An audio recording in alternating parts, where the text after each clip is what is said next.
এখন যে ঘটনাটি আপনাদের সামনে উপস্থাপন করতে যাচ্ছি, এই ঘটনাটি আমাদেরকে পাঠিয়েছেন মোহাম্মদ সোহানুর রহমান। ওনার বাড়ি নাটোর জেলার লালপুর উপজেলার বিলমারিয়া ইউনিয়নের মোহরপায়া গ্রামে। আর এই ঘটনাটি উনি সংগ্রহ করেছেন ওনার প্রতিবেশী এক নানার কাছ থেকে, তার নাম হামেদ খা। ওনার বর্তমান বয়স ৭৭-এর কাছাকাছি। এই ঘটনাটি মূলত ৩টি ঘটনার সম্মিলিত একটি রূপ। প্রতিটি ঘটনা এই হামেদ নানার সাথেই ঘটেছে এবং এই ৩টি সমন্বয়ে আমরা আপনাদের সামনে উপস্থাপন করার চেষ্টা করছি। ঘটনাটির সময়কাল ১৯৯৫ বা ৯৪ বা ৯৬ এরকম সময়ের মধ্যে। হামেদ নানার বাড়িটি এই যে সোহানুর রহমান যিনি, ওনাদের এলাকার সবচেয়ে পুরাতন বাড়ি। ওনার বাড়ির বর্ণনা দিলে ঘটনাগুলো লিসেনারদের বুঝতে কিছুটা সুবিধা হবে। ওনার বাড়িটা ইউ শেপের, মানে মাঝখানে বড় উঠো এবং ইংরেজি অক্ষর ইউ এর মতো বাড়িটা ঘিরে রেখেছে চারপাশ। ওনার বাড়ির পেছনের দিকে একটি বড় পুকুর এবং বাঁশঝাড়, আর বাড়িটির বাম দিকে একটি পায়ে হাঁটা পথ, সেখানে রয়েছে বিশাল এক তাল গাছ। আর এই তাল গাছকে কেন্দ্র করে লোকে মুখে শোনা যায় বহু ঘটনা।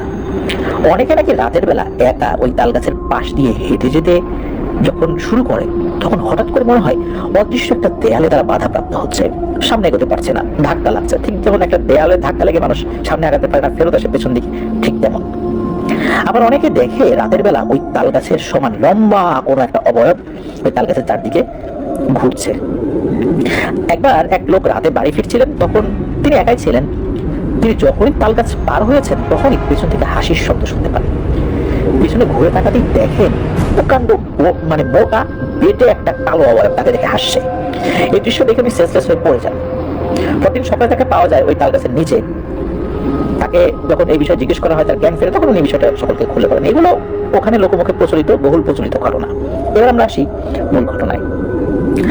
হামেদ নানা যখন এই তাল গাছকে কেন্দ্র করে বিভিন্ন সমস্যা হচ্ছে এটা দেখলেন, তখন উনি চিন্তা করলেন যে রাতের বেলা বাড়ির পাশ দিয়ে কেউ হেঁটে গেলেই ভয় পাচ্ছে, এই ধরনের সমস্যা হচ্ছে। ওই সবার ভালোর কথা চিন্তা করে ওই তাল গাছটি কাটার সিদ্ধান্ত নেন। যেই ভাবা সেই কাজ। উনি কিছু লোক নিয়ে আসেন ওই তাল গাছটি কাটার জন্য। যখন ওই তাল গাছ কাটার জন্য লোক নিয়ে আসেন, ওই সময় ওনার বাড়ির ভেতরে ওনার মেয়ের হাজবেন্ড, তারপর ওনার একমাত্র নাতি বেড়াতে এসেছিল। হামেদ নানার ওই নাতির বয়স ছিল ১.৫ বছরের কাছাকাছি। তো সে হামেদ নানার বাসার বারান্দায় বসে খেলা করছিল। এদিকে বাইরে গাছ কাটার জন্য লোকজন এসেছে। ওনারা যখনই গাছের গোড়ায় কুড়াল দিয়ে একটা কোপ মেরেছে, তখনই বাড়ির ভেতরে বারান্দায় বসে এই যে হামেদ নানার নাতি খেলা করছিল, তাকে কোনো এক অদৃশ্য শক্তি তুলে আছাড় মারছে। এদিকে এভাবে কিছুক্ষণ পার হয়ে যায়। হামেদ নানার বউ দেখতে পান ওনার নাতিকে তুলে কোনো এক অদৃশ্য শক্তি আছাড় মারছে। এই দৃশ্য দেখে উনি দৌড়াতে দৌড়াতে বাইরে গিয়ে সকলকে বলেন যে গাছ কাটা থামাও, আমার নাতিকে মেরে ফেললো গো। এই বলে হাও মাও করে কান্না শুকাতে শুরু করেন। তাল গাছের গোড়াটা খুবই মোটা ছিল, যার কারণে কেবল একটু কাটা হয়েছিল। হামেদ নানার বউয়ের কান্না দেখে হামেদ নানা দৌড়ে বাড়ির ভিতরে যান, গিয়ে দেখেন ওনার নাতি মৃত প্রায়। তবে আল্লাহর অশেষ রহমতে এবং দ্রুত চিকিৎসা নেওয়ার ফলে সেবারের মতো ওনার নাতি প্রাণে বেঁচে যান। ওনার নাতি এখনো জীবিত আছেন, এখনো হামেদ নানার বাসায় বেড়াতে আসেন। এবারের ঘটনাটি প্রথম ঘটনার যে ঘটনাটা ঘটলো সময়ের ব্যবধান ২-৩ মাস হবে। প্রথম ঘটনার ২-৩ মাস পরের ঘটনা, ওনাদের এলাকার মসজিদের ওয়াজ মাহফিলের আয়োজন করা হয়েছিল। যেহেতু হামেদ নানাও এলাকার একজন সম্মানীয় মানুষ ছিলেন, তাই ওনাকে ওই ওয়াজ মাহফিলের সভাপতি করা হয়। ওয়াজ মাহফিল শেষ হতে হতে রাত প্রায় ২টো বেজে যায়। তখন হামেদ নানা বাড়ির উদ্দেশ্যে রওনা দেন। হাঁটতে হাঁটতে উনি একসময় ওই তাল গাছের কাছাকাছি চলে আসেন। খুব বেশি কাছে না, ওনারা তাল গাছের মধ্যবর্তী দূরত্ব ৫০ কি ৬০ গজের মতো হবে। তখন উনি যেটা দেখেন সেটা হলো চাঁদের আলো ছিল। চাঁদের আলোতে দেখতে পেয়েছিলেন খাটো বেটে একটা অবয়ব ওই তাল গাছের নিচে দাঁড়িয়ে আছে। ওই অবয়বটি এতটাই কালো যে চাঁদের আলোতে ওর সারা শরীর চকচক করছে বলে মনে হচ্ছিল। তখন হামেদ নানা ভয় পান। উনি মনে মনে ভাবেন, আজকে তো আমার অবস্থা খারাপ হতে যাচ্ছে মনে হয়। উনি তো মনে মনে যে দোয়া দুরূদ পারতেন সেগুলো পড়তে থাকেন। এভাবে প্রায় ৫ থেকে ৭ মিনিট পার হয়ে যায়। হঠাৎ এক সময় ওই কালো কুচকুচে অবয়বটি সোজা একদম তাল গাছের মাথায় উঠে যায়, আবার তাল গাছ থেকে নিচে নামে। এভাবে সবাই যখন তাল গাছের মাথায় উঠছিল, তখন হঠাৎ হামেদ নানার সাথে ওই অবয়বটির চোখাচোখি হয়ে যায়। হামেদ নানা লক্ষ্য করেন ওই অবয়বটি রাগে গড়গড় করছে এবং মনে হচ্ছে এখনই ওনার উপর আক্রমণ করে বসবে। এসব ভাবতে ভাবতে হুট করে ওই অবয়বটি হামেদ নানার উপর আসলে আক্রমণ করে বসে এবং হামেদ নানাকে শূন্যে ভাসিয়ে নিয়ে চলে আসে ওনার বাড়ির পেছনের পুকুর পাড়ে থাকা বাঁশঝাড়ের ভিতরে। হামেদ নানার মাথাটাকে মাটিতে ঠেসে ধরে আর ওই কালো কুচকুচে অবয়বটি মোটা বাজখাই কণ্ঠে বলতে শুরু করে, কিরে হামেদ, আশেপাশের লোকজন মুখে কি আমার কথা শুনিস নাই? তারপরেও তো কত বড় সাহস, তুই আমার বাসস্থান কেটে ফেলার জন্য লোক নিয়ে আসছিস। তোর নাতিকে তো মারতে পারিনি, আজকে তোকে মেরে আমার রাগ ঠান্ডা করবো। এই বলে হামেদ নানা মাথাটা আরো জোরে মাটির সাথে চেপে ধরে। হামেদ নানা তখন মনে হচ্ছিল এই বুঝি ওনার রূপটা ওনার দেহ থেকে বের হয়ে যাবে। এদিকে ওই ওয়াজ মাহফিল শুনে বেশ কিছু লোক আবার ওই বাড়ির পাশ দিয়ে ওই জায়গা দিয়ে যাচ্ছিল। তো তারা ওই ঝোপের মধ্যে হামেদ নানার চিৎকার, বোঙারির আওয়াজ এগুলো শুনতে পান।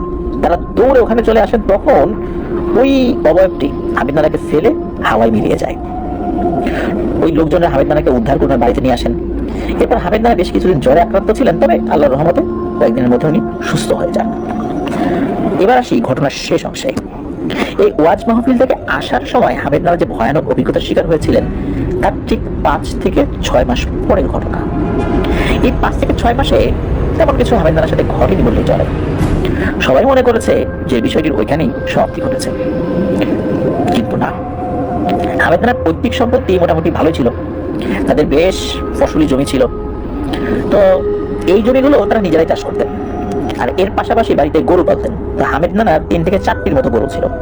তিনি সব গরুগুলি বিক্রি করে দেন এবং সিদ্ধান্ত নেন গরু বিক্রির অর্থ দিয়ে তিনি তার বাড়ি মেরামত করবেন এবং মাঝারি সাইজের একটি ষাঁড় গরু কিনবেন। তো কথা মতো তিনি সবগুলো গরু বিক্রিও করে দেন এবং প্রাপ্ত অর্থ দিয়ে গরু কিনবেন বলে এই লালপুর থানার পার্শ্ববর্তী থানা ঈশ্বরদীতে যাওয়ার উদ্দেশ্যে রওনা দেন। দিনটি ছিল শনিবার, কেননা ওই সময় শনিবারে ঈশ্বরদীতে গরুর হাট বসত। বেশ সকাল সকাল উনি রওনা দেন এবং রওনা দিয়ে পায়ে চালিত ভ্যানে করে ওখানে চলে আসেন। কারণ ওই সময় কিন্তু এই যে ব্যাটারি চালিত ভ্যান এগুলো প্রচলন ছিল না, পায়ে চালিত ভ্যান রিক্সাই ছিল। আর আসার সময় গরুকে নিয়ে হেঁটে হেঁটে আসতে হবে। গরুকে নিয়ে আসার জন্য কিন্তু এরকম উন্নত যানবাহন এখন যেরকম আছে নসিমন করিমন ভটভটি এগুলো কিন্তু নাই ওই সময়। তো উনি সকাল সকালে রওনা দেন ঈশ্বরদী গরুরহাটের উদ্দেশ্যে। দুপুর 12টার দিকে পৌঁছে যান সেই গরুরহাটে। তিনি সাথে করে তার শ্যালককে নিয়ে গিয়েছিলেন। গরুরহাটে গিয়ে তারা ঘুরে ঘুরে গরু দেখতে থাকেন। এভাবে বিকেল হয়ে যায়। একটা সময় তাদের একটি গরু পছন্দ হয়, দামে দরে মিলেও যায়। তখন তারা যাবতীয় কাজ শেষ করে গরু নিয়ে বাড়ির উদ্দেশ্যে রওনা যখন দেবেন তখন সন্ধ্যা হয়ে গিয়েছে। তারা গরু নিয়ে হেঁটে হেঁটে বাড়ির উদ্দেশ্যে আসতে থাকেন। ঈশ্বরদী থেকে মোহরপাড়া গ্রামের দূরত্ব প্রায় 18 কিলোমিটার মতো। এর মাঝখানে একটি জায়গা আছে, যে জায়গাটির নাম হচ্ছে চিনি বটতলা। ওটা 3 রাস্তার একটি মোড়। ওখান থেকে হামেদ নানার বাড়ি একদিকে আর ওনার শ্যালকের বাড়ি অন্যদিকে। তো ওনার শ্যালক বলেন যে পরের দিন তার নাকি খুব জরুরি একটা কাজ আছে আর রাতের মধ্যেই তাকে বাড়িতে পৌঁছাতে হবে। হামেদ নানা বারবার ওনার শ্যালককে ওনার সাথে যেতে বলেন, কিন্তু ওনার শ্যালক কিছুতেই মানছিলেন না। তখন হামেদ নানা ভাবলেন বাড়ি তো বেশি দূরে নয়, এতটুকু রাস্তা নিয়ে একাই যেতে পারবেন। তাই উনি চিনি বটতলা থেকে রওনা দেন। তো ওই চিনি বটতলা থেকে হামেদ নানার বাড়ির দূরত্ব 3.5 কিলোমিটারের মতো। তো উনি ওনার শ্যালককে ওখান থেকে বিদায় দিয়ে ওনার বাড়ির দিকে রওনা দিয়ে দেন। ওনার শ্যালক তার নিজের বাড়ির দিকে রওনা দিয়ে দেয়। চিনি বটতলা থেকে হামেদ নানার বাড়িতে আসার পথে আরেকটি বট গাছ পড়ে। ওই জায়গাটির নাম হচ্ছে ঝাপড়া বটতলা। সেই বট গাছ সম্পর্কে অনেক ঘটনা প্রচলিত আছে। তো চাঁদের আলো ছিল, চাঁদের আলোতে পথ চলতে হামেদ নানার কোনো অসুবিধা হচ্ছিল না। তিনি গরু নিয়ে হাঁটতে হাঁটতে ওই ঝাপড়া বটতলার কাছে চলে আসেন। ওই বট গাছটি প্রকাণ্ড ভাবে চারদিকে ছড়িয়ে ছিটিয়ে আছে রাস্তার পাশে। এই কারণে মূলত ওটি ঝাপড়া বটতলা নামে পরিচিত। তিনি যখন ঠিক ওই বট গাছটার নিচে রাস্তা দিয়ে হেঁটে যাচ্ছিলেন তখন গাছের উপর থেকে কিছু একটা খসখস আওয়াজ শুনতে পান। এই আওয়াজ শুনে সাথে সাথে গাছের উপরে তাকান এবং যে দৃশ্য দেখেন তা দেখার জন্য আসলে কেউ প্রস্তুত থাকে না। চাঁদের আলোয় উনি যা দেখলেন তা আসলে এরকম যে ওই বট গাছের উপরে দাঁড়িয়ে আছে সেই তাল গাছের কাছে দেখা কালো কুচকুচে বেটে অবয়বটি। কিন্তু ওই সময় তো ওই অবয়বটি ছিল একটি, এখন কিন্তু একটি নয়, ওখানে আরো বেশ কয়েকটি অবয়ব, সবগুলো দেখতে একই রকম বেটে কালো কুচকুচে এবং শরীরগুলো চাঁদের আলোতে উজ্জ্বল হয়ে চকচক করে ঝিলিক দিচ্ছে। এবং সেই বেটে অবয়বগুলো হামেদ নানার দিকে তাকে বিশ্রী ভাবে হাসছে আর বাজ খাই কণ্ঠে বলছে একজন, হামেদ, হামেদ রে, আজকে কিন্তু তোকে পাইছি।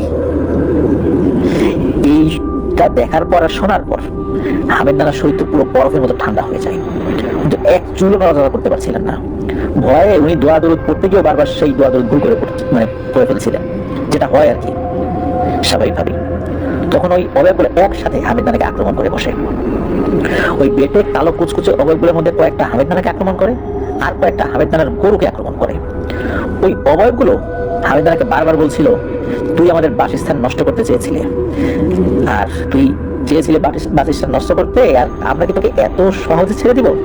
এত সহজেই আমাদের বাসস্থান নষ্ট করতে দিব? এই বলে এই হামেদ নানাকে বারবার মাটি থেকে উপরে তুলে আবার মাটিতে আছাড় মারতে থাকে।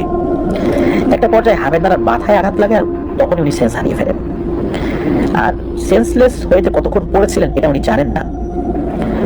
কিছু লোক ওই রাতেই ওনাকে দেখতে পেয়েছিলেন। আল্লাহর অশেষ রহমতে বারবার উনি বেঁচে যান। মূলত ওই পথ দিয়ে কিছু লোক আসছিল, তারা হঠাৎ করে চলে আসার কারণে হয়তোবা ওই দুষ্টু জিনগুলো হামেদ নানাকে ক্ষতি করতে পারে। তবে হামেদ নানার গরুটি সেখানে মৃত অবস্থায় পড়েছিল এবং গরুটিকে দেখে মনে হচ্ছিল যে ওই গরুটার শরীরে এক ফোঁটা রক্তও নাই। তারা ওখান থেকে হামেদ নানাকে উদ্ধার করে এক চিকিৎসকের শরণাপন্ন হন। পরবর্তীতে কিছুদিন উপজেলা স্বাস্থ্য কমপ্লেক্সে ওনাকে ভর্তি রাখা হয়, কিন্তু হামেদ নানার শারীরিক অবস্থার কোনো উন্নতি হয় না। হামেদ নানা কথা বলতে পারতো, কিন্তু হাঁটাচলা করার মতো ওনার শক্তি ছিল না। তিনি যখন সবাইকে এই ঘটনা খুলে বলেন, তখন হামেদ নানার পরিবার ওনাকে নিয়ে ভালো একজন কবিরাজের কাছে যান।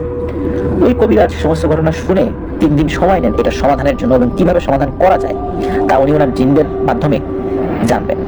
পরবর্তীতে 3 দিন পরে উনি ওনার জিনদের মাধ্যমে প্রাপ্ত তথ্য হামেদ নানার পরিবারের সাথে শেয়ার করেন এবং উনি বলেন যে এই যে তাল গাছে থাকা যেই দুষ্টু জিন এটা অত্যন্ত শক্তিশালী আর জেদি প্রকৃতির, আর এটা একটা না আরো কয়েকটা আছে। আর এরা এই তাল গাছে বহু বছর ধরে বাস করছে। ওরা মাঝে মাঝে টুকটাক ভয় দেখাতো মানুষকে, কিন্তু কারোর কোনো ক্ষতি করতো না। কিন্তু হামেদ নানা যেহেতু এই তাল গাছ কেটে ফেলতে চেয়েছিল, এই কারণে ক্ষিপ্ত হয়ে তার নাতিকে আঘাত করেছিল, কিন্তু মারতে পারেনি আল্লাহর রহমতে। তারপর তাকে পরপর কয়েকবার আক্রমণ করে। বারবার কোনো না কোনো মানুষের উপস্থিতির কারণে আল্লাহর রহমতে হামেদ নানা বেঁচে যান। এখন হামেদ নানা উনি চাচ্ছিলেন যে এই সমস্যার স্থায়ী একটা সমাধান হতে, যেন এটা নিয়ে আর কোনো সমস্যা না হয়, মানুষের সাথেও না হয়, ওনাদের সাথেও না হয়। তখন কবিরাজ কয়েকটি জিনিস চান, বড় একটি মাটির পাতিল, 1 কেজি মিষ্টি, 3 নদীর পানি, মোমবাতি, আগরবাতি এবং একদমে কিনে আনা একটি খাসি ছাগল। কথা মতো সব জিনিস এনে দেওয়া হয় ওই কবিরাজকে। এরপর কবিরাজ হামেদ নানাকে একটি ঘরের মধ্যে এনে ওই ঘরের দরজা সব বন্ধ করে দিয়ে একটি গোল বৃত্ত এঁকে হামেদ নানাকে ওই বৃত্তের মাঝখানে বসে থাকতে বলেন। অন্যরা সবাই ঘরের বাইরে চলে যায় এবং হামেদ নানাকে ওই কবিরাজ বলে দেন যা কিছু হয়ে যাক এই বৃত্ত থেকে বের হবেন না। এরপর কবিরাজ ওনার মতো উনি রিচুয়াল শুরু করে দেন। ওই সময় হামেদ নানা মনে হচ্ছিল ঘরের মধ্যে প্রচন্ড ঝড় শুরু হয়েছে এবং একাধিক মানুষের উপস্থিতি থাকলে যেমনটা হয় ঠিক তেমনটা মনে হচ্ছে ওনার কাছে। এক পর্যায়ে ওই কবিরাজ হাসি মুখে ঘর থেকে বেরিয়ে আসেন। ওনার হাতে ছিল বড় সেই মাটির হাঁড়িটি, কিন্তু সেটার মুখ বন্ধ অবস্থায়। উনি ওনার মুখ বন্ধ করে রেখেছিলেন। বাইরে এসে বলে আলহামদুলিল্লাহ আপনারা এখন বিপদমুক্ত, শুধু আপনারা না আশেপাশের মানুষও বিপদমুক্ত। এই সবগুলো পিশাচকে আমি বন্দি করে ফেলেছি এবং এই বন্দি করতে আমাকে এবং আমার অনুভূত জিনদেরকে অনেক কষ্ট এবং কাঠখড় পোহাতে হয়েছে। এরা অত্যন্ত শক্তিশালী প্রকৃতির।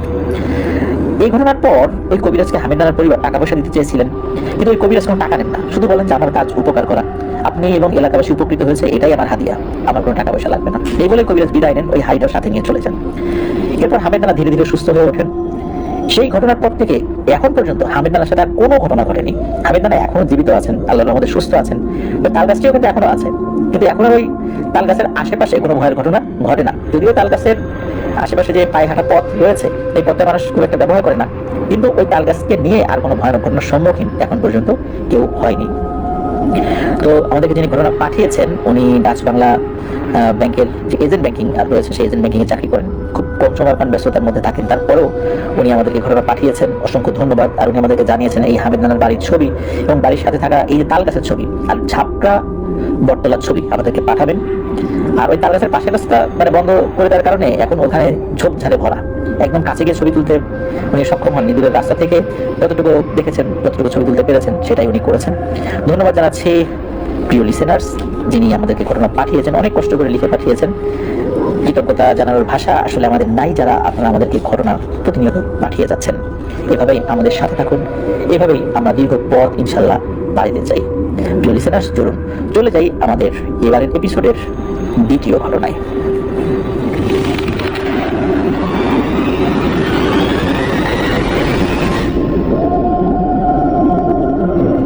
আবারও স্বাগতম জানাচ্ছি প্রিয় লিসেনার্স আমাদের ৭৭ নং এপিসোডের দ্বিতীয় ঘটনায়। এখন যে ঘটনাটি আপনাদের সাথে শেয়ার করতে যাচ্ছি এই ঘটনাটি আমাদেরকে পাঠিয়েছেন মোসাহাব আল সিয়াম। ওনার বাড়ি নড়াইল জেলার কালিয়া উপজেলার মাউলি ইউনিয়নের কলাগাছি গ্রামে। উনি গোপালগঞ্জ পলিটেকনিক ইনস্টিটিউট থেকে ইলেকট্রনিক্স ডিপার্টমেন্টে ৪র্থ পর্বে লেখাপড়া করছেন। উনি এবারই আমাদের আপনাদের ওয়ার্ল্ড ইউটিউব চ্যানেলের জন্য প্রথম ঘটনা পাঠিয়েছেন। তো চলুন শুরু করি ঘটনা। এই ঘটনাটি উনি ওনার দাদুর মুখ থেকে শুনেছিলেন, যেটি একটি সত্য ঘটনা। ওই সময় ওনার দাদুর বয়স কম ছিল। ঘটনার সময়কাল 1960-এর দশকের আশেপাশে। ঘটনাটি ওনার দাদুর বাবার বাড়ির এলাকার সেই সময়ের বিরাট এক বাগানকে কেন্দ্র করে ঘটে যাওয়া ঘটনা। বাগানের নাম আরবাইনের বাগান। বর্তমানে এই বাগানের অস্তিত্ব নেই বললেই চলে। এলাকাটি হলো নড়াইল জেলার লোহাগাড়া উপজেলার দিঘলিয়া ইউনিয়নের উলো গ্রামে। এই উলো গ্রাম থেকে দিঘলিয়ার হাটে বাজারে যাওয়ার জন্য মূলত দুইটি রাস্তা রয়েছে। একটি রাস্তা প্রায় 2 কিলোমিটার, আর একটা রাস্তা পাশের গ্রাম বয়রা এর মধ্য দিয়ে প্রায় 4 থেকে 5 কিলোমিটার। গ্রামের সবাই ছোট রাস্তা দিয়ে চলাচল করত, কিন্তু দুপুর ও রাতের বেলা বিপদে না পড়লে কেউ ছোট রাস্তা দিয়ে একা চলাচল করতো না। সবাই চেষ্টা করতো সর্বনিম্ন 3-4 জন চলাচল করতে। তারপরও কিন্তু সমস্যা থেমে থাকতো না। এই যে সিয়াম ভাই, ওনার দাদুর ভাই, মানে দাদুর বড় ভাই, উনি খুবই একজন সাহসী এবং চালাক মানুষ ছিলেন। উনি কোনো ধরনের ভৌতিক ব্যাপারে বিশ্বাস করতেন না। সকলকে এগুলো নিয়ে হাসি তামাশা করতেন যে তোমরা শুধু শুধু ভয় পাও, এগুলোর কোনো অস্তিত্বই নেই। অনেক মুরব্বীরা তাকে একা একা রাতে আর দুপুরবেলা হাট বাজার থেকে ফিরতে মানা করতো, বিশেষ করে ওই পথটা দিয়ে, মানে সংক্ষিপ্ত পথটা দিয়ে। কিন্তু কে শোনে কার কথা? একদিন সন্ধ্যাবেলা তিনি হাট থেকে ফিরছিলেন। হঠাৎ তিনি ঝোপের পেছন থেকে কিছু একটা পটপট পটপট আওয়াজ শুনতে পান। এই ঝোপের পেছনে ছিল বিরাট এক গাব গাছ। কৌতূহলবশত বিষয়টি দেখতে তিনি ঝোপের মধ্যে ঢুকে পড়েন। যেহেতু কোনো ভূত প্রেতের বিষয় তিনি বিশ্বাস করতেন না, এই কারণে ভয় ডরের প্রসঙ্গটা তার বেলায় আসলে খাটে না। তো ঝোপের মধ্যে উনি যখন ঢুকে পড়েন, ঝোপের পেছনের দিকে থাকা একটি গাছের দিক থেকে ওই শব্দটা আসছিল। তিনি চুপি চুপি গাছের পেছনের দিকে উঁকি মারেন। আর তিনি যা দেখেন, এটি দেখার জন্য ওনার মতো বিশ্বাসী লোকরা কখনোই প্রস্তুত থাকে না। উনি দেখেন একজন সাধারণ মানুষের থেকেও বেশ উঁচু, কিন্তু 1 পা বিশিষ্ট, বিশাল বিশাল কালো কালো লোম সমস্ত শরীরে একটা মুরগি চিবিয়ে চিবিয়ে খাচ্ছে। এই মুরগি খাওয়ার আওয়াজই মূলত এই সিয়াম ভাই দাদুর ভাই শুনতে পেয়েছিলেন। তো এই দাদুর ভাই, উনি কোনো শব্দ না করে ঝোপের থেকে আস্তে আস্তে উঠে চলে আসেন, মানে পেছন দিকে উল্টো দিকে হাঁটা শুরু করেন, কোনো শব্দ করছেন না। ঠিক তখনই ওনার পেছন থেকে বিকট শব্দ আসতে থাকে। উনি বুঝতে পারেন যে ওই অবয়বটি ওনার পেছনে এখন দাঁড়িয়ে আছে। তিনি ওই শব্দ শুনে পেছন দিকে না ফিরেই দেন ভো এক দৌড়। দৌড়ানো অবস্থাতেও উনি ওই শব্দটা পেছন দিক থেকে শুনতে পেয়েছিলেন কিছুটা। প্রায় 4-5 মিনিট দৌড়াতে দৌড়াতে জঙ্গলের শেষের দিকে, মানে জঙ্গলের শেষে আর গ্রামের শুরুতে যে প্রথম বাড়িটা ছিল, সেই বাড়ির কাছে গিয়ে চিৎকার দিয়ে অজ্ঞান হয়ে পড়েছেন। ওই বাড়ির লোকজন তাকে উদ্ধার করে এই সিয়াম ভাই দাদুদের বাড়িতে খবর দেন। তো দাদুরা সবাই এসে তাকে বাড়িতে ধরে নিয়ে যান। একটা স্ট্রেচারের মতো করে তৈরি করা হয়েছিল, সেটাতে করে ওনাকে নিয়ে যাওয়া হয়েছিল আর কি। জ্ঞান আসার পর উনি এই ঘটনা সকলের সাথে শেয়ার করেন। আর পরদিন সকালে উনি আর একটা বিষয় জানতে পারেন, মানে এই যে দাদুর ভাই যিনি ভয় পেয়েছিলেন, একই গ্রামের একজন ব্যক্তি, তার মতো রবি মিয়া, উনি হলো হাট বাজারে গিয়ে মুরগি বিক্রি করেন। তো উনি মুরগি টুরগি বিক্রি করার পর কাউকে না পেয়ে একাকি ফিরছিলেন। ওই দিন আবার 3টা মুরগি ওনার বিক্রি হয়নি। ওনার মাথায় একটা ঝাঁকা ছিল, ওই ঝাঁকাতে উনি মুরগি নিয়ে যেতেন এবং ফেরার সময় বাজার ঘাট করে ওই ঝাঁকাতে নিয়ে আসতেন। তো ওই ঝাঁকার মতো 3টা মুরগি ছিল অবিকৃত। ওই যে ঝোপ এবং গাব গাছের ওই জায়গাটাতে আসার পর হঠাৎ করে ওনার কাছে মনে হলো যে ওনার মাথার উপরে থাকা ঝুড়ির মধ্যে ওই মুরগিগুলো অস্বাভাবিকভাবে টাকাটাকে নড়াচড়া করছে এবং পাশের সেই ঝোপ এটাও নড়াচড়া করছে। হঠাৎ করে সবকিছু স্তব্ধ হয়ে যায় এবং ওনার মাথায় থাকা যে ঝাঁকাটা রয়েছে সেটাও উনি হালকা অনুভব করেন। উনি চিন্তা করেন কি ব্যাপার, সবকিছু স্তব্ধ হয়ে গেল, মুরগির কোনো ডাক নাই, নড়াচড়া নাই, ঝোপও আর নড়াচড়া করছে না, ঝাঁকাও হালকা। উনি মাথা থেকে ওনার ঝাঁকা নামিয়ে দেখেন ঝাঁকায় কোনো মুরগিই নাই। ঘটনার অস্বাভাবিকতা বুঝতে পেরে তিনি দৌড় দিয়েছেন। তিনিও নাকি একই ধরনের একটা শব্দ শুনতে পেয়েছিলেন। দাদুর ভাই তখন চিন্তা করেছিলেন, মানে এই ঘটনা শোনার পর, যে ওই অবয়বটা তাহলে এই রবি মিয়ার মুরগি খাচ্ছিল। এই যে গাব গাছ আর পাশে ঝোপ, এই ঝোপের একটু পাশে ছিল একটা বাঁশঝাড়। ওই বাঁশঝাড়ের একটা নির্দিষ্ট বাঁশ দিনের বেলা প্রায় রাস্তার মাঝে আড়াআড়িভাবে শোয়ানো থাকতো। গ্রামের প্রায় অনেকেই এই বিষয়টি খেয়াল করেছে। অনেকে বাঁশটিকে পাশ কাটিয়ে যেত, আবার অনেকে অপেক্ষা করতো 3-4 জন আসার জন্য। তারপর সবাই একসাথে হয়ে ওই জায়গাটা পার হতো। একবার গ্রামের 10 থেকে 12 জন যুবক মিলে পরিকল্পনা করে ওই বাঁশঝাড় কেটে ফেলতে হবে। গ্রামের মানুষ এই ঝামেলা নিয়ে একদম অতিষ্ঠ হয়ে গেছে। তারা দা, কুড়াল এগুলো নিয়ে প্রস্তুত হচ্ছিল। তখন গ্রামের মুরব্বীরা তাদেরকে মানা করেছিল, কারণ আগে কেউ একজন ওই জায়গায় বাঁশ কাটতে গিয়ে খুবই ক্ষতিগ্রস্ত হয়েছিল। এই জন্য মুরব্বীরা এই বাঁশ কাটতে নিষেধ করেন তাদেরকে। তারপর থেকে গ্রামের সকলেই জানতেন যে ওই জায়গায় সমস্যা আছে, তাই তারা চেষ্টা করতো সমস্যা এড়িয়ে চলার। কিন্তু বাইরের গ্রামের কেউ তো এই বিষয়টা আসলে জানার কথা না, তাই না? এই লোহাগাড়া উপজেলার পাচুরিয়া গ্রামের খোকা নামে একজন ব্যক্তি, তো উনি বিয়ে করেছিলেন এই উলো গ্রামে। তিনি ছিলেন একজন তাগড়া যুবক, যেমন লম্বা তেমন শরীর স্বাস্থ্য এবং তেমন সাহসী। তিনি একদিন দুপুর বেলা একা তার শ্বশুরবাড়ি যাচ্ছিলেন সেই বাগানের ভেতরের পথ দিয়ে। উনি তো ওই গ্রামের আসলে স্থায়ী বাসিন্দা না, শ্বশুরবাড়ি সেখানে, এই জন্য গ্রামের অনেক কিছু কোনো জানার কথা না, আর ওই বাগান সম্পর্কে উনি কিছু জানতেন না। তো তিনি যখন ওই বাঁশঝাড় আর গাব গাছ যেখানে রয়েছে এবং গাব গাছের কাছে যে ঝোপ রয়েছে ওই জায়গার কাছাকাছি আসেন, তখন তিনি দেখতে পান যে একটি বাঁশ রাস্তার মাঝখানে লম্বা হয়ে পড়ে আছে। তিনি মনে মনে ভাবলেন যে এই গ্রামে কি কোনো ভালো মানুষজন নাই নাকি? রাস্তার মাঝখানে বাঁশ এভাবে পড়ে আছে, কেউ কাটে না, লোকজনের চলাচলের সমস্যা হচ্ছে। তো উনি এসব করে ভাবতে ভাবতে যখন এই বাঁশের কাছাকাছি গিয়েছেন, তখন এই বাঁশটা পড়ে ওঠে। মনে হচ্ছে কেউ নাড়াচ্ছে, কিন্তু কাউকে উনি দেখতে পাচ্ছেন না। ভর দুপুর, কিন্তু রাতের বেলাও না। আবার বাঁশটা নড়ে উঠছে, সেটা সোজা দাঁড়াচ্ছেও না, মানে এমনটা হচ্ছে না যেটা দিয়ে যেটা নিচ দিয়ে উনি অনায়াসে পার হতে পারেন। বাঁশ ওভাবেই রাস্তার মাঝখানেই পড়ে রয়েছে, কিছুটা উপরে উঠে আবার নামে। এমন কয়েকবার হওয়ার পর তিনি আশেপাশে খেয়াল করলেন আসলে ব্যাপারটা কি হচ্ছে। উনি দেখলেন ওই গাব গাছের উপর থেকে একজন মহিলা হাতের ইশারায় তাকে কাছে ডাকছে। এই খোকা ভাইয়ের অনুমান অনুযায়ী ওই মহিলার বয়স 18 থেকে 22 বছরের মতো হবে। লাল টাইপের একটা শাড়ি পরা, কিন্তু নববধূ সাজ এমনটা না। চেহারাটা কালো বর্ণের, চেহারাটা ভয়ঙ্কর না। তিনি খুব ভালোভাবে ওই নারীর চেহারার বর্ণনা দিতে পেরেছিলেন, কারণ ওনার কাছ থেকে গাব গাছের দূরত্বটা কিন্তু বেশি দূরে ছিল না। উনি চিন্তা করেন গ্রামের কোনো মেয়ে গাব পাতে গাছে উঠেছে, কিন্তু তাকে ডাকছে, এটার কারণ কি? তখন আবার উনি চিন্তা করেছেন উনি তো এলাকার জামাই, অনেকেই তাকে কম বেশি হয়তো চেনে, কিন্তু উনি তো সবাইকে চেনেন না।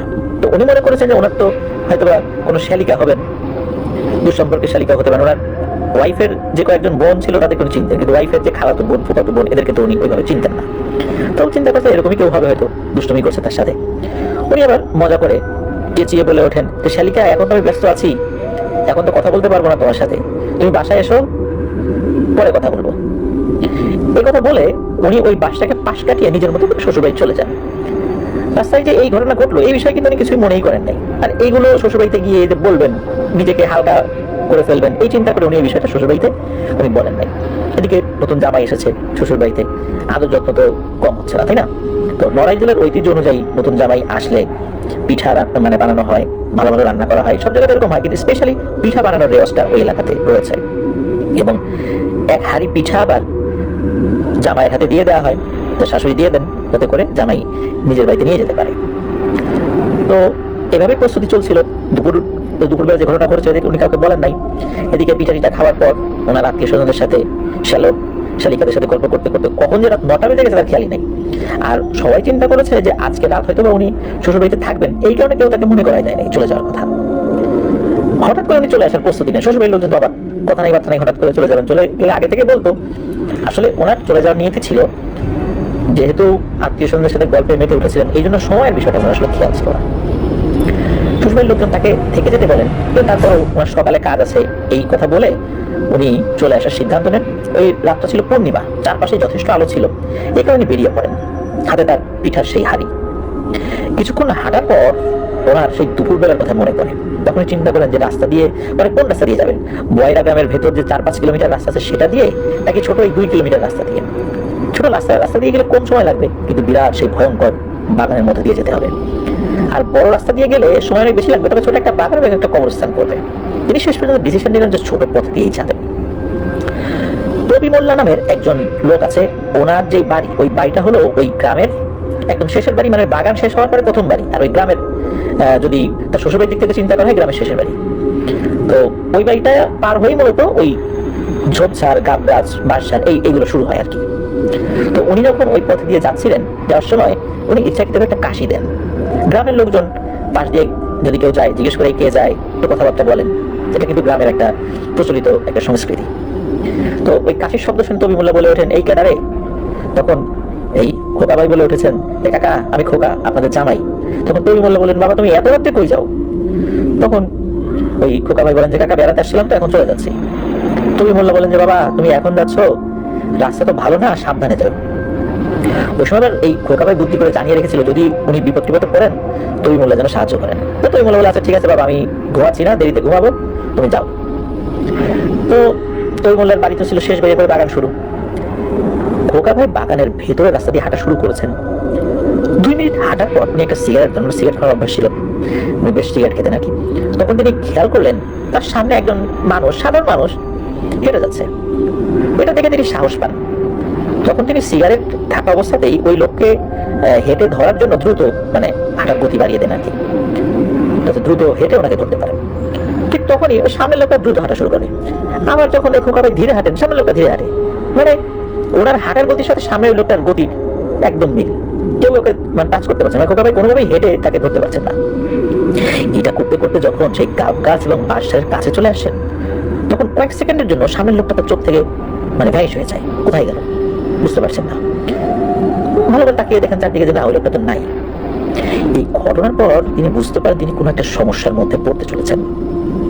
হঠাৎ কোনো কিছু একটা ডাকে সেই স্তব্ধতা কেটে যায়। তিনি খেয়াল করেন দুপুরের সেই মহিলা গাব গাছের একটা ডালের উপর দাঁড়িয়ে রয়েছে এবং বলছে, কি রে খোকা, কই যাস, আয় আমার কাছে আয়। সেই সাথে ভয়ঙ্কর এক হাসি, এমন ভয়ঙ্কর হাসি যে এই হাসির শব্দে জঙ্গল মনে হচ্ছে কেঁপে উঠছে। আর যতটুকু আলো ছিল ওর মধ্যে, যেটা দেখা যাচ্ছে তার চোখ লাল এবং জ্বলছে, আর মাথার চুলগুলো একদম মাটি পর্যন্ত ঝুলছে। এটা দেখে তার শরীর স্তব্ধ এবং শীতল হয়ে যায়। তখন তিনি ভাবেন যদি সিগারেটটা ধরানো অবস্থায় কাছে থাকে তাহলে হয়তো বা এগুলো কিছু কাছে আসতে পারবে না। তিনি পকেটে হাত দেন, দেখেন আর কোনো সিগারেট নেই, আর হাতের সিগারেটটা কিন্তু শেষ হয়ে যাবে কিছুক্ষণের মধ্যেই।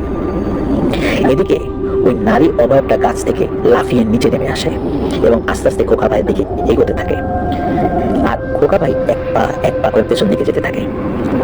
ঠিক তখনই তিনি খেয়াল করেন পাশের বাঁশের ভেতর থেকে 1 পা বিশিষ্ট বিশাল দানব আকৃতির কিছু একটা লাফিয়ে আসছে। আর এই দানবের সারা শরীর কালো বড় বড় লোম দ্বারা আবৃত। তার মাথায় কোনো চোখ ছিল না, তার মুখে ছিল ভয়ঙ্কর রকমের কিছু দাঁত, আর মুখের ভেতর থেকে জিহ্বা সদৃশ কিছু একটা ঝুলে রয়েছে, সেটা সাপের জিহ্বার মতো লক লক করছে। এগুলো দেখার পর এই খোকা ভাইয়ের আত্মা কেঁপে উঠেছিল এবং তিনি ভাবলেন আজকেই হয়তো তার জীবনের শেষ দিন। তারপর তার হাতে থাকা মিষ্টির হাড়ি মাটিতে ফেলে দেন এবং উনি লুঙ্গি পরা ছিলেন, ওই লুঙ্গিটা কিছুটা উঁচু করে একটা গিট দেন যাতে করে দৌড় দিতে পারেন। এরপর উনি দৌড় দেন তার শ্বশুর বাড়ির দিকে। পেছন থেকে শুনতে পান পুরুষ এবং নারী কণ্ঠ একত্রে বলছে, আজকে তোরে ছাড়বো না রে, আজকে তোরে ছাড়বো না। এদিকে খোকা ভাই দৌড়াতে দৌড়াতে তবি মোল্লার বাড়ির পেছনের রাস্তায় এসে পড়েন এবং ধপাস করে এসে পড়ে যান। তবি মোল্লা বেশ অনেক রাত পর্যন্ত জেগেছিলেন, যেহেতু প্রতিশ্রুতি দিয়েছেন, কিন্তু শেষ দিকে এসে ঘুমিয়ে পড়েছিলেন। তো তবি মোল্লা এই ধপাস করে শব্দ শোনার পর তার ঘুম ভেঙে যায়। তিনি ভাবেন মনে হয় চোর এসেছে। ওই সময় কিন্তু এই যে বাড়িতে শীত কেটে চুরি হতো, শীতল চোর ছিল, তারা ঘরের যে ডোয়া থাকে সে ডোয়া খুঁড়তে থাকতো, তখন একজন শব্দ হতো। এই তবি মোল্লা তার ছোট ভাইকে ডেকে তোলেন, তারপর 2 ভাই মিলে ঘর থেকে বেরিয়ে চারপাশটা ভালোভাবে খুঁজে দেখতে থাকে। তো দুজনে ঘরের পেছনে গিয়ে দেখতে পান এই যে খোকা ভাই সে পড়ে আছে, শরীর শক্ত হয়ে গেছে, তার মুখের দাঁত লেগে গেছে এবং সারা শরীর কাঁপাকাঁপি করছে। এই দেখে এই তবি মোল্লা এবং তার ভাই লোকজনকে ডাকাডাকি শুরু করেন। এর অল্প সময়ের মধ্যেই মসজিদ থেকে মুয়াজ্জিনের আজান শোনা যায়। অর্থাৎ এই যে খোকা ভাই সারা রাত উনি এই 1 কিলো রাস্তার মধ্যেই আটকে ছিলেন। উনি ওনার শ্বশুরবাড়ি থেকে রাত 9টার দিকে বেরিয়েছেন, সর্বোচ্চ রাত 10টার দিকে উনি তবি মোল্লার বাড়ির এই জায়গায় এসেছেন সর্বোচ্চ। এরপরে এই যে 4টা বাজে, 10টা থেকে 4টা পর্যন্ত 6 ঘন্টা সময়। এই 6 ঘন্টা সময় কিন্তু উনি কোথায় ছিলেন, এতটুকু জায়গার মধ্যে উনি কিভাবে ঘুরপাক খাচ্ছিলেন, এটা কিন্তু এই তবি মোল্লা এবং তার ভাইয়ের মাথায় আসছে না। তবি মোল্লা তো খেয়াল করেছে উনি কয়টার দিকে ওনার সাথে কথা বলে তার বাড়িটা ক্রস করলেন। যাই হোক, এই খোকা ভাইকে ধরে বাড়ির ভেতরে নিয়ে যাওয়া হয়। ওই অবস্থায় তার সেবা শুশ্রূষা করে, দাঁত ছাড়ানো হয়, হাত পায়ে তেল মালিশ করা হয়, কিন্তু তার জ্ঞান ফেরেনি। তার শ্বশুরবাড়িতে খবর দেওয়া হয়, শ্বশুরবাড়ির লোকজন এসে তাকে নিয়ে যান। 4 দিন পর তার জ্ঞান ফিরেছিল। জ্ঞান ফেরার পর ভয়ার্থ দৃষ্টিতে চারপাশে উনি তাকাতে থাকেন। এরপর সেই রাত্রে কি হয়েছিল তার সাথে এই বিষয়ে যখন সকলে জিজ্ঞেস করেছেন, তখন পুরো ঘটনাটি খুলে বলেন এবং ওই দিন দুপুরবেলা তার সাথে যে ঘটনাটা ঘটেছিল সেটাও খুলে বলেন। এরপর বেশ কয়েকদিন তাকে নিয়ম অনুযায়ী ঝাড়ফুঁক করা হয়েছিল। আল্লাহর রহমতে তিনি স্বাভাবিক অবস্থায় ফেরত এসেছিলেন। মুরব্বীদের কাছ থেকে জানা যায় অনেক আগে ওই গ্রামে একটা মেয়েকে কোন এক জিনে আসর করেছিল। ওই জিনটি ছাড়ানোর জন্য বিভিন্ন জায়গা থেকে বিভিন্ন লোকজন সেটা কিন্তু ছাড়াতে পারতো না। পরে এক শক্ত তান্ত্রিক বেরিয়ে আসা হয়। জিনটিও শক্তিশালী ছিল আর তান্ত্রিকও ছিল খুব পারদর্শী। কোনোভাবেই ওই মেয়ের শরীর থেকে সে যেতে চাচ্ছিল না। সেই তান্ত্রিক কি করেছিল, ওই জিনটির 1 পা কেটে ফেলেছিল তার তন্ত্রমন্ত্র দিয়ে, এবং এই গাব গাছ এবং আশেপাশের কিছু এলাকার মধ্যে তাকে বন্দী করে ফেলে। সে এই জায়গা থেকে বেরোতে পারবে না। এর কিছুদিন পর নাকি ওই মেয়েটি ওই গাব গাছে গিয়েই রহস্যজনকভাবে আত্মহত্যা করেছিল। সবাই মনে করে যে ওই পা কাটা জিনটি আর সেই মেয়েটির কারিন জিন মিলে ওই জায়গা দিয়ে লোকজনদেরকে ভয় দেখায়। আর এই কারণে মূলত ওই জিনটি একটি পা। তো এই খোকা ভাইয়ের সাথে ঘটনাটি ঘটার পর ওই রাস্তা দিয়ে গ্রামের মানুষের চলাচল একেবারে বন্ধ হয়ে যাওয়ার উপক্রম হয়। মানুষের কষ্ট হলেও সেই বড় রাস্তা দিয়ে চলাফেরা করে, 4 থেকে 5 কিলোমিটার যে রাস্তাটা, সেটাই শর্টকাট যে 2 কিলোমিটার রাস্তা আছে সেদিক দিয়ে মানুষ সহজে আসতো না। আর সেই বড় রাস্তা দিয়ে চলাচলের সময় আরেকটি অনাকাঙ্ক্ষিত ঘটনা ঘটেছিল। এটা আমাদেরকে যিনি ঘটনা পাঠিয়েছেন সিয়াম ভাই, ওনার দাদুর মামি হন সম্পর্কে একজন ভদ্র মহিলা, পরিবারের সাথে ঝগড়া করে গলায় দড়ি নিয়ে নিজের ঘরে আত্মহত্যা করেছিলেন। আত্মহত্যার লাশ ওই এলাকায় কবরস্থানে দাফন করা হয় না, তাই গ্রামের লোকজন ঠিক করে যে তাদের বাড়ির ঠিক সামনে রাস্তার পাশে একটি হিজল গাছ ছিল, লাশটিকে সেই হিজল গাছের ঠিক নিচে দাফন করা হবে। অনেকে মানা করেছিল লাশটিকে ওখানে দাফন করতে, কিন্তু যাই হোক ওখানে দাফন করা হয়। আরনাফ নামের এই উলো গ্রামের এক লোক এই দিঘলিয়া হাটে তেলের ব্যবসা করতো, যদিও বর্তমানে তিনি বেঁচে নেই। উনি প্রতিদিন সকাল 10টার সময় বাজারে যেতেন আর রাত 10টার দিকে বাড়িতে ফেরত আসতেন। তার একটি বাইসাইকেল ছিল, বাইসাইকেল দিয়ে উনি মূলত চলাফেরা করতেন। তো একদিন তার বাড়ির হিসাব নিকেশ এইগুলো করতে করতে বেশ দেরি হয়ে যায়। দিনটি ছিল শুক্রবার, দিঘলিয়া হাটের দিন, আর রাতটা ছিল আবার অমাবস্যা। চারদিকে ছিল ঘুটঘুটে অন্ধকার। আনুমানিক রাত 12টা বেজে গিয়েছিল। তার হাতে ছিল 5 ব্যাটারির একটা লাইট। তো এই আরনাফ সাহেব যখন হিজল গাছের সামনে দিয়ে সাইকেল চালিয়ে যাচ্ছিলেন, হঠাৎ তিনি খেয়াল করেন তার সাইকেল একটু নড়ছে না। তিনি যতই জোরে চালানোর চেষ্টা করেন, তার কাছে মনে হচ্ছিল তার সাইকেল উঁচু হয়ে যাচ্ছে। লাইট পেছন দিকে মেরে উনি দেখেন যে এই যে সিয়াম ভাইয়ের দাদুর মামি, মানে যে লাশটিকে দাফন করা হয়েছে ওই হিজল গাছের নিচে, সেই মহিলার অবয়ব ওই সাইকেলটিকে টেনে ধরে রেখেছে এবং শূন্যে ভাসিয়ে রেখেছে। সম্পর্কে আরনাফ সাহেবের ভাবি হয় ওই মহিলাটি। তো আরনাফ সাহেব প্রচন্ড ভয় পান এবং বলতে থাকেন যে ভাবি আমার সাইকেল ছাড়ো, ভাবি আমার সাইকেল ছাড়ো, সাইকেল ছাড়ো ভাবি, ভাবি তোমায় বলছি যে আমার সাইকেল ছেড়ে দাও। এইভাবে বারবার বলতে বলতে একটা সময় ওই মহিলা অবয়বটি আরনাফ সাহেবের সাইকেল ছেড়ে দেয়। সাইকেল ছেড়ে দেওয়ার পর আন্নার সাহেব সাইকেল চালাতে চালাতে বাড়িতে চলে আসেন। এরকম সাইকেল চালাচ্ছেন, প্রচন্ড ভয় পেয়েছেন। তো বাড়িতে এসে চিৎকার দিয়ে সাইকেল সহ উঠার মধ্যে অজ্ঞান হয়ে পড়ে যান। বাড়ির লোকজন বেরিয়ে তাকে ধরে ঘরে নিয়ে যায়। সারা রাত ওনার জ্ঞান ফেরেনি। পরদিন সকালে যখন ওর জ্ঞান ফেরে, সকলকে তিনি ঘটনাটি বলেন। ঘটনাটি বলার সময় এই যে সিয়াম ভাই, যিনি আমাদের ঘোরার পাশে দাদুর মা, অর্থাৎ ওনার বড় মা সেখানে উপস্থিত ছিলেন। তিনি আরনাফ সাহেবকে দেখতে গিয়েছিলেন। তো ওনার বড় মা আরনাফ সাহেবকে সান্ত্বনা দিয়ে বলে, আরে ও কিছু না, চেনা পরিচিত লোক মারা গেছিল, তাই তুমি ভুল হয়ে দেখেছো। আর ওই রাতেই এই যে সিয়াম ভাইয়ের যিনি বড় মা, উনি যখন ওয়াশরুমে যাওয়ার জন্য ঘরের দরজা খুলে বের হয়েছেন, তখন উনি দেখতে পান সেই মহিলা যে কিনা কিছুদিন আগে আত্মহত্যা করেছে, যাকে হিজল গাছের নিচে দাফন করা হয়েছে। সেই মহিলা সাদা একটা শাড়ি পরা, করুণ দৃষ্টিতে ওনার দিকে তাকিয়ে আছে। তার চোখগুলো ছিল সাদা, শরীর ছিল ফ্যাকাশে, মনে হচ্ছে শরীরে কোনো রক্ত নাই। এটা দেখে তো উনি ওইখানে চিৎকার দিয়ে অজ্ঞান হয়ে পড়েছেন। চিৎকার শুনে বাড়ির অন্য সদস্যরা আসেন, তাকে ধরে ঘরের ভিতরে নিয়ে যান। কিছুক্ষণের মধ্যে তার জ্ঞান ফেরত আসে। তিনি সবাইকে এই ঘটনা বলেন। এর পরবর্তী শুক্রবার গ্রামের মসজিদে এই যে আত্মহত্যাকারী যে মহিলা, ওনার জন্য দোয়া অনুষ্ঠানের আয়োজন করা হয়। গ্রামের গরিব দুঃখীদের মধ্যে খাবার বিতরণ করা হয়। এরপরে এই সমস্যার সমাধান হয়ে গিয়েছিল। এরপরে ওই মহিলার